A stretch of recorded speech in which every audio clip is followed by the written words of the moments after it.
Hello बच्चों, जैसा कि देखिएगा हम लोग लेसन नंबर 3 स्टार्ट कर चुके हैं और लेसन नंबर 3 में एक वीडियो हो गया है। मतलब उसमें हमने क्या बताया है, वैद्युत विभव क्या होता है, वैद्युत विभवांतर क्या होता है और उसके बाद इलेक्ट्रॉन वोल्ट क्या होता है, इलेक्ट्रॉन वोल्ट की परिभाषा, इलेक्ट्रॉन वोल्ट का मान कितना होता है, यहाँ तक हम लोग डिस्कस किए थे। मतलब लेसन नंबर 3 का वीडियो नंबर 1 अपलोड हो चुका है, प्लेलिस्ट बना दिए हैं, उसको आप जाके आराम से देख लीजिएगा। अगर कहीं भी कोई भी दिक्कत होती है तो एक बार उसको और वीडियो देखिएगा, नहीं समझ में आता कमेंट बॉक्स में, आप कमेंट बॉक्स आपका है, आप कमेंट बॉक्स में इजीली कमेंट कर दीजिएगा। कोशिश करूंगा कि मैं उसको आपकी प्रॉब्लम को सॉल्व करूं, ठीक है ना। आज हम लोग देखिएगा क्या हेडिंग देखेंगे, ये लेक्चर नंबर 2 है, वीडियो नंबर 2 है। इसमें हम लोग क्या देखेंगे, देखो बिंदु आवेश के कारण किसी बिंदु पर वैद्युत विभव का व्यंजक, ठीक है, या इसको ऐसे पूछा सकता है, किसी बिंदु आवेश के कारण r दूरी पर वैद्युत विभव के लिए व्यंजक क्या होता है। दो तरीके से क्वेश्चन पूछा सकता है, दोनों तरीके मैंने आपको बताया है। पहला क्या है, पहला बिंदु आवेश के कारण किसी बिंदु पर, कोई भी बिंदु होगा, किसी बिंदु पर वैद्युत विभव का व्यंजक क्या होता है उसको निकालिए। और दूसरा है किसी बिंदु आवेश के कारण r दूरी पर वैद्युत विभव के लिए व्यंजक क्या होता है उसको आप निकालिए, ठीक है। अगर देखिएगा, अगर मेरी आवाज़ आपको बहुत स्लो लगे तो YouTube में स्पीडोमीटर होता है, स्पीडोमीटर में जा करके आप क्या करिए, उसको मेरी आवाज़ को ना, मेरी आवाज़ की स्पीड को क्या करिए आप ज़्यादा कर दीजिएगा। अगर बहुत तेज़ लगे तो उसमें भी कम का ऑप्शन होता है, उसमें कम कर लीजिएगा। कोई दिक्कत होगी तो बताइएगा, ठीक है ना। तो हम लोग इसके आगे चलते हैं।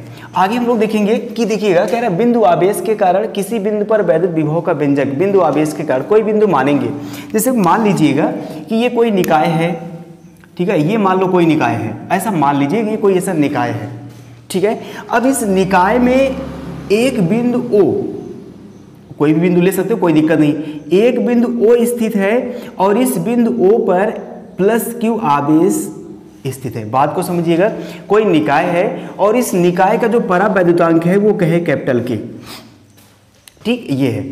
तो एक ऐसा एक निकाय है जिसका परावैद्युतांक K है। इस निकाय में एक बिंदु आवेश, एक बिंदु O स्थित है जिसका आवेश है क्या है, Q है।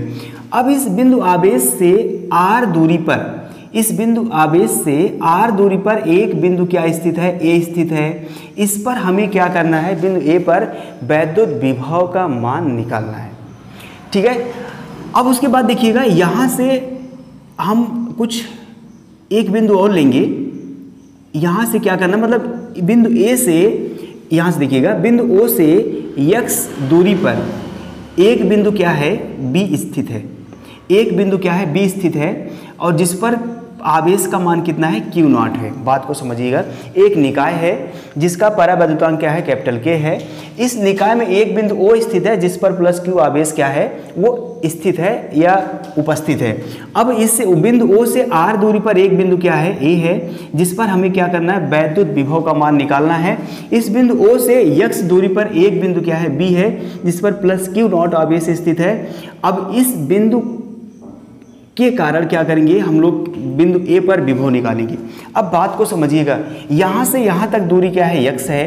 तो अगर हम मान लो Q0 आवेश को यहाँ तक लेके आए, मान लो यहाँ तक, इस बिंदु B है, मान लो इसी मान लीजिए, तो यहाँ से यहाँ तक की दूरी क्या हो जाएगी, dx होगी कि नहीं होगी। बात को समझिए, ये पूरा दूरी क्या है, x है।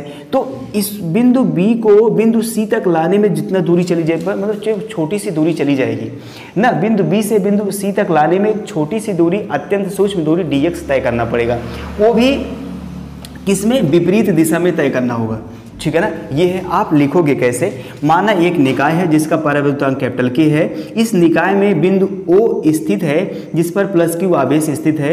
O से R दूरी पर एक बिंदु A है जिस पर हमें क्या करना है, वैद्युत विभव का मान निकालना है।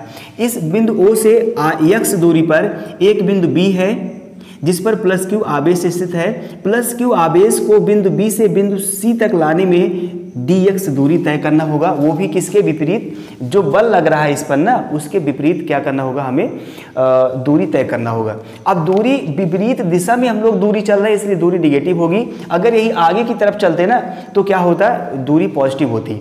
तब हम लोग देखिएगा, अब यहाँ से हम जो लगाने वाले हैं, देखो यहाँ एक बिंदु O है और एक बिंदु क्या है, B है।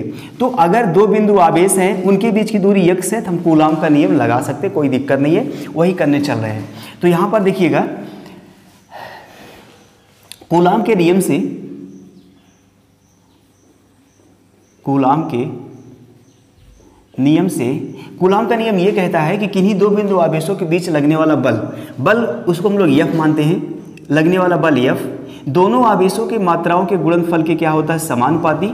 ये एप्सिलॉन नॉट F बराबर होता है 1/4 पाई एप्सिलॉन नॉट, परावैद्युतांक कैपिटल के है तो इसको ऐसे रख लीजिए इनटू Q नॉट अपान में क्या हो जाएगा x स्क्वायर, दिस ये लगने वाला क्या होगा, बल।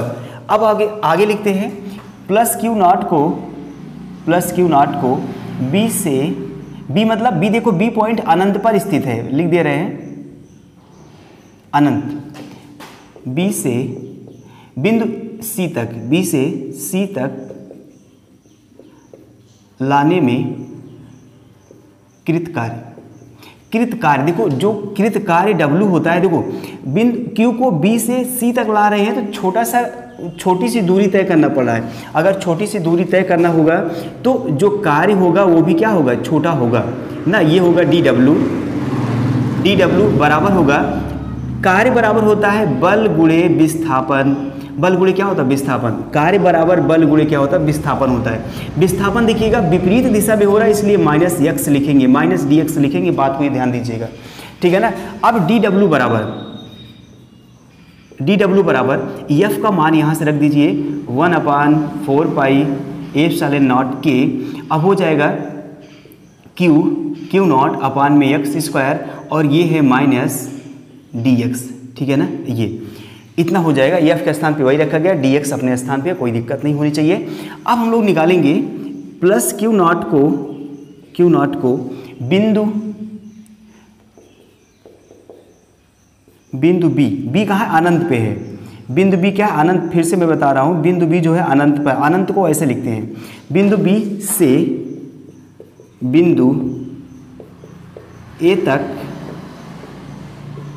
लाने में, A क्या है, देखो A R दूरी पर स्थित है, A जो है ना वो R दूरी पर, ऐसे लिख भी देते हैं, जो A है वो R दूरी पर है ना। देखो Q नॉट को बिंदु B अनंत पर है और बिंदु A तक, Q नॉट को बिंदु B से बिंदु A तक लाने में कुल कृत कार्य, ठीक है, लिखेंगे कुल कृत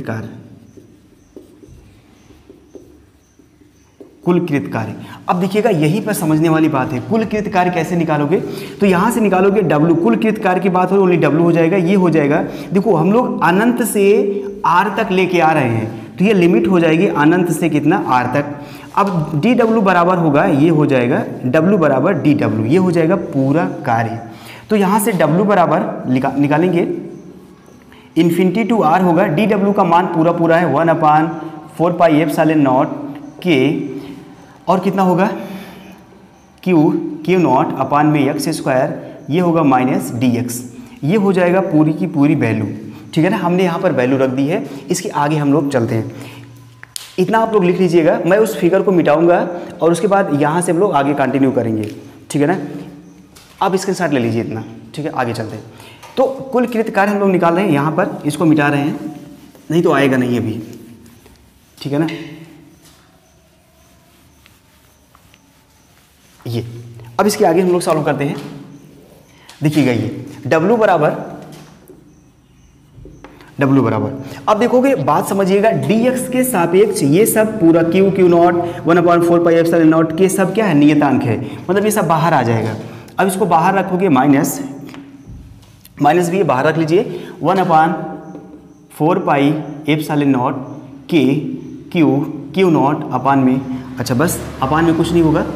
अब ये हो जाएगा इन्फिनिटी टू R और ये हो जाएगा 1/में x स्क्वायर dx, ठीक है, इतना हो गया। अब थोड़ा सा काम करते हैं, आगे चलते हैं, -1/4 पाई एप्सिलॉन नॉट के Q नॉट, देखो ये ऊपर चलेगा, ऊपर जाएगा तो होगा x की पावर -2 dx, ये इंटीग्रेशन इन्फिनिटी टू कितना है, R है। तो W बराबर 1/4 पाई एप्सिलॉन नॉट के Q नॉट।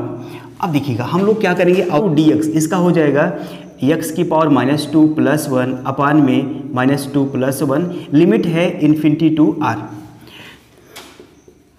w बराबर 1/4 pi epsilon not Q not, और ये होगा, देखो ये पावर देखो -2 में से 1 घटाओगे तो माइनस आएगा, और ये देखो x की पावर 2 में से -2 में से 1 घटाओगे तो x की पावर -1 आएगा, और ये बन जाएगा x नीचे लाओगे तो x की पावर 1 में x बनेगा ना, ये हो जाएगा इन्फिनिटी टू r। बात फिर से समझिएगा, ये 2 में से 1 घटाओगे तो -1 आएगा, -1 लिखा नहीं जाता, ओनली माइनस लिखेंगे, और x की पावर 2 में से 1 घटाओगे तो x की पावर -1 आएगा, और x की पावर 1 नीचे लाओगे तो क्या होगा, प्लस हो जाएगा।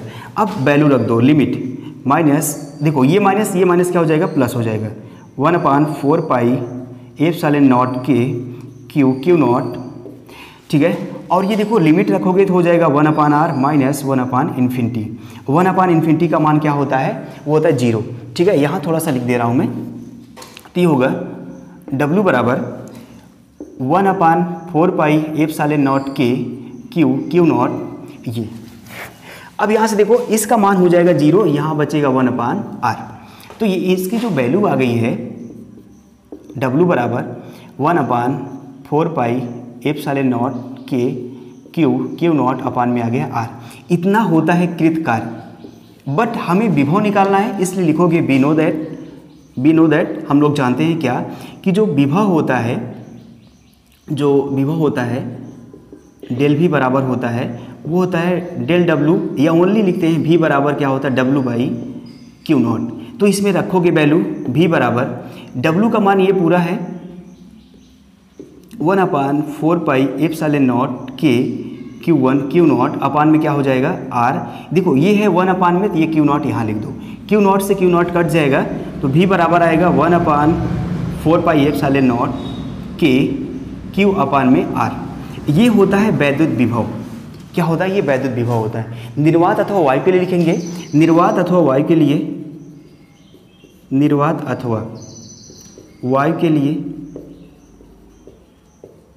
ये होता है k बराबर 1।